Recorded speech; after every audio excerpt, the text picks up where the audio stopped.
let's start today with review, going over how to balance redox reactions.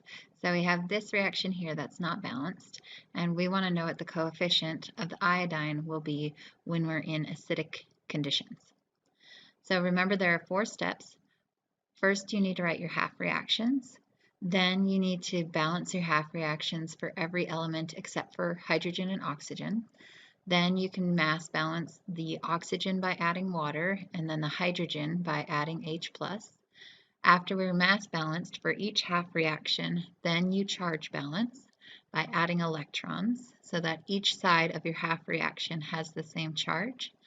After you've charged balance, then you need to make the number of electrons in each half reaction match. And you may need to multiply by a scalar in order to do this.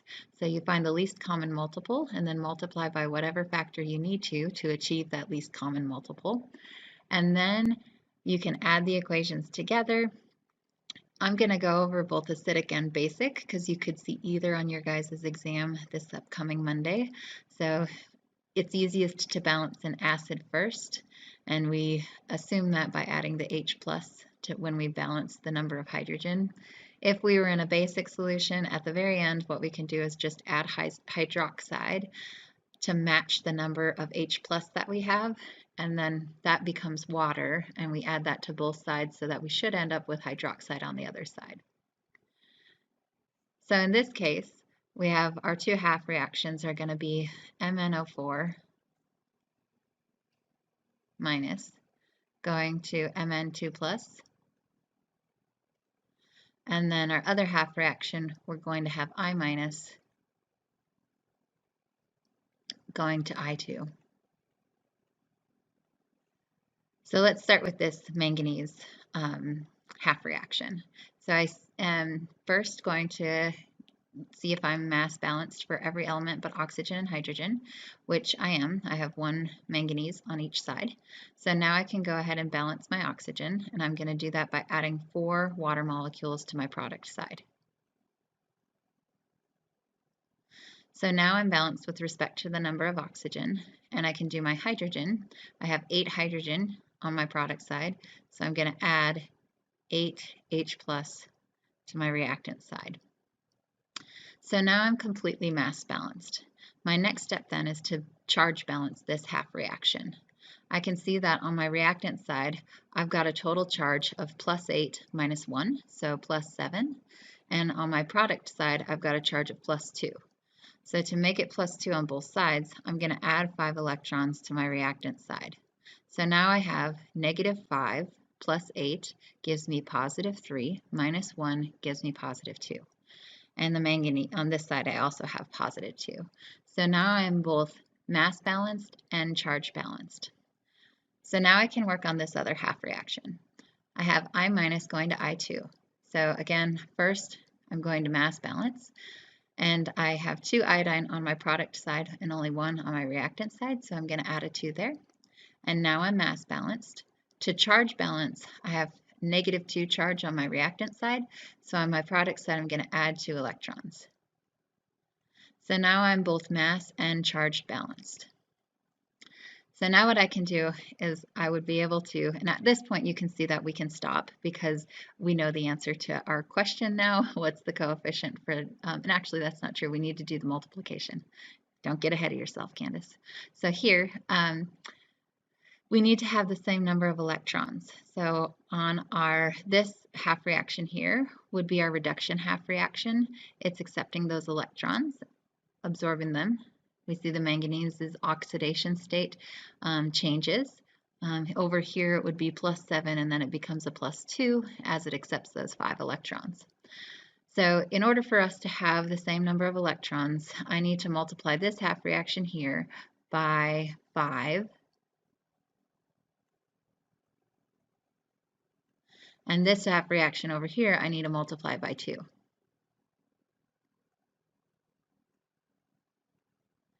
So then for my first half reaction, I would have 10 electrons, 16 H+,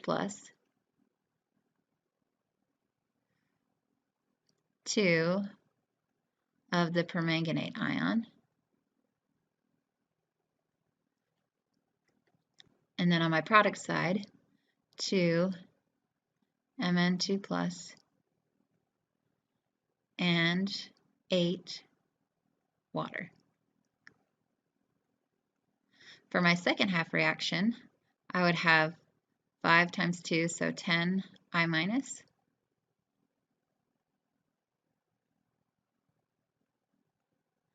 and 5 I2,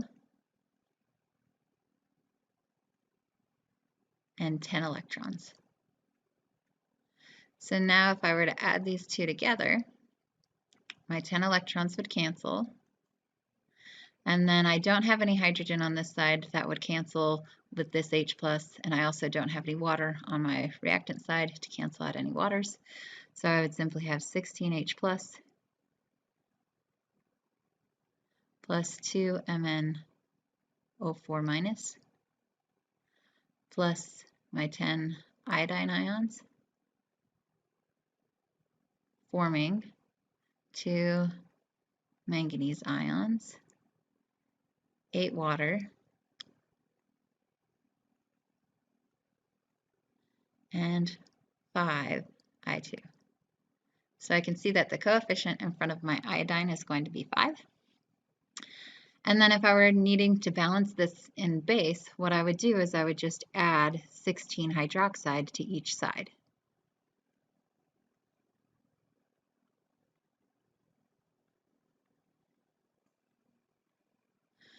These 16 hydroxide combine with the H+ to give me 16 water.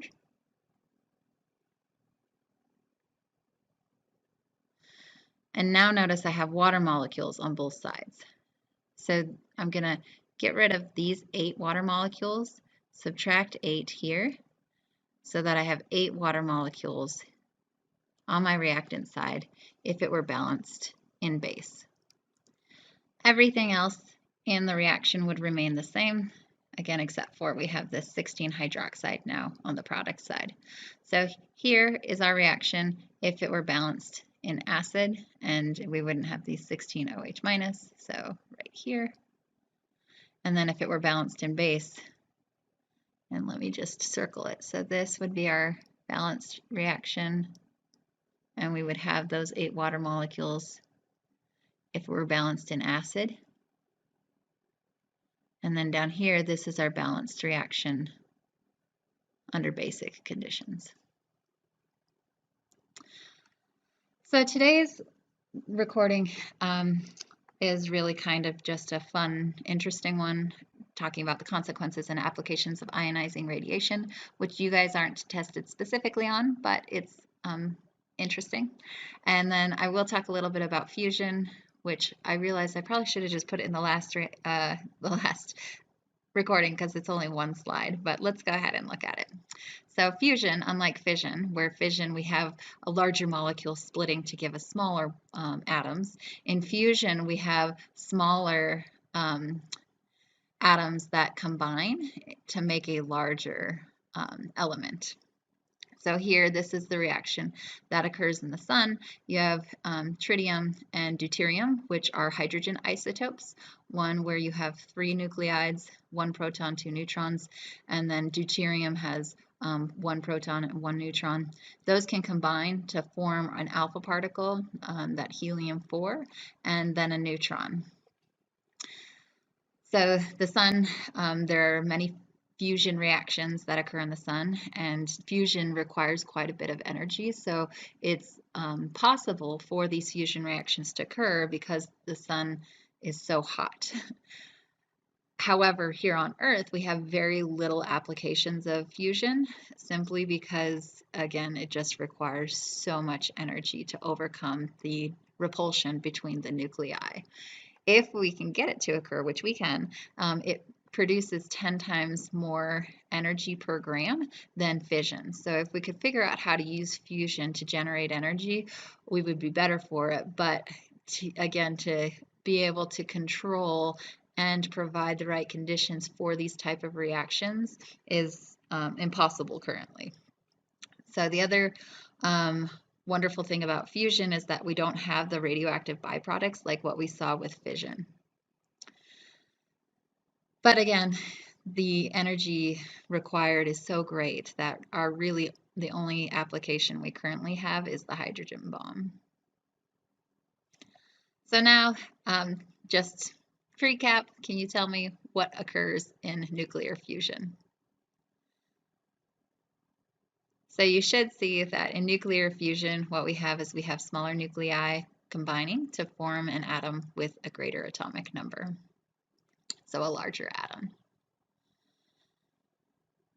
With all of the nuclear reactions that we've looked at, we generate ionizing radiation. So ionizing radiation is an ion, and then and this would be specific for beta emission, an electron. That electron can go out and react with other molecules to create radical species. So the reactive ion, and then the reactive ion, that ion can also go out and interact with other molecules to generate further reactive species and chemical reactions and changes in DNA. So if you're exposed to a large dose of ionizing radiation, there are detrimental effects. If it's high enough, you can even experience death. Dun, dun, dun. So we've looked at a few different types of ionizing radiation, specifically alpha and beta particles. We've talked a little bit about gamma particles as well. Another type of radiation that we haven't discussed in detail is X-rays, but each one of these types of ionizing radiation can form ions. And the consequence of being exposed to each one of these is dependent on the energy and how what materials they can pass through, so their penetrating distance. So both X-rays and gamma rays are high enough energy where they can pass through our clothing and even concrete. Alpha particles, they can typically be blocked by just a sheet of paper. Beta particles, those can travel through paper, but they can't travel through metal, so we can easily block those beta particles. However, to block gamma particles, you have to have several feet in your concrete barrier in order to block that gamma ray. But we can use these radioactive materials to observe things that we normally wouldn't otherwise. So we looked at PET scans originally, nuclear medicine. In nuclear medicine, we use a variety of different tracers that get injected into the patient, and then we can look at the particles that are being emitted to get scans like the one you see here. So we can look at what's going on the inside of the body. And most of the time, what we're detecting during these nuclear medicine procedures is either gamma ray or positron emission. We can also use that radiating material to kill cells.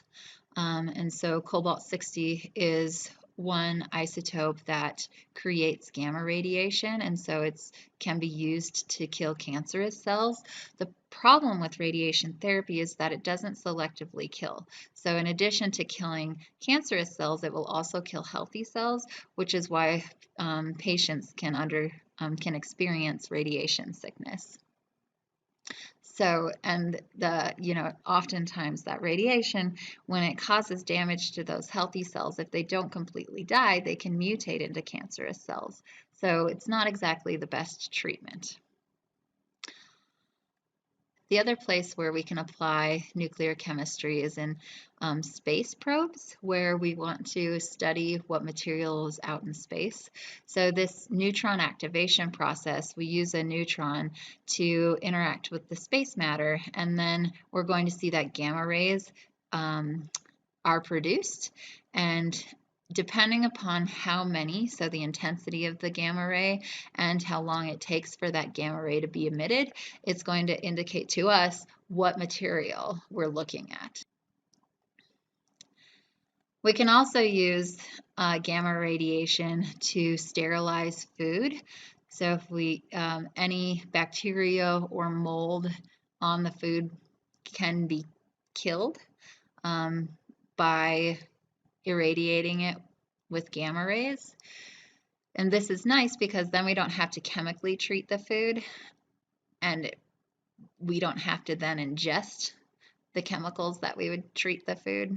Gamma radiation is a much safer sterilization technique than chemical preservation.